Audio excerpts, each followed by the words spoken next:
We always like to have the most recent models in the What Car long-term test car park, but for this latest arrival we've had to wait about 8 or 9 months. We ordered this car last summer and it's only just turned up now in March. Still, it's here now and it's one of the buzz cars of 2012. It's the Range Rover Evoque. The Evoque first appeared as the LRX concept as long ago as 2007, and we've also tried to keep our car as close as possible to the original show car. We've stuck with the same white paint job for our Evoque and chosen a sporty style of alloy wheels. It's actually impressive to see how close Land Rover's designers have kept the production car's looks to those of the LRX. However, I'm going to be using this car every day, so I wanted to make sure it had some practicality and ease of use. So I've gone for the 5-door version, not the coupe. They're roughly the same, but there's a slightly higher roofline and easier access to the rear seats. And I've also chosen the more powerful 2.2 litre SD4 turbo diesel engine, along with a 6-speed automatic gearbox and 4-wheel drive. In the cabin, we've gone back to the LRX. Land Rover calls this colour scheme Spirit and says that it's been influenced by the original concept because that also had tan leather seats.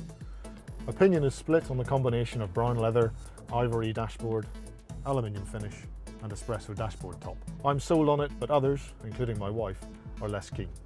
At least it didn't cost any extra. The nice leather finish is standard on all Prestige models. We didn't choose too many options because we wanted to keep the car's price at around £40,000.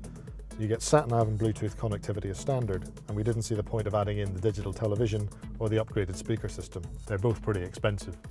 However, I'm glad I spent the money, around £1,300, on the contrast panoramic roof. Without it, it's a bit gloomy in the rear seats. Land Rover was keen for us to try adaptive dynamics, which reads the road surface and adjusts the Magna Ride dampers to give a smoother ride. So we added that to the list. It costs £1,200, but while the ride feels great, I'm not sure that it's much better than a car without the option. Early impressions are positive. The engine quietens down quite a lot on motorways. I really like the slightly raised driving position, and it rides well too.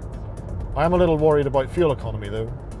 The Tripper computer keeps nudging up, but it's still barely touching 31 mpg. Then there's the price. Even with a few options, our car goes from nearly £39,000 to almost £41,500, which is a lot for a small SUV. But with the waiting list currently standing at around 8 months, there's clearly demand for it. Keep tuned to whatcar.com for the weekly updates to see whether it's worth all the fuss.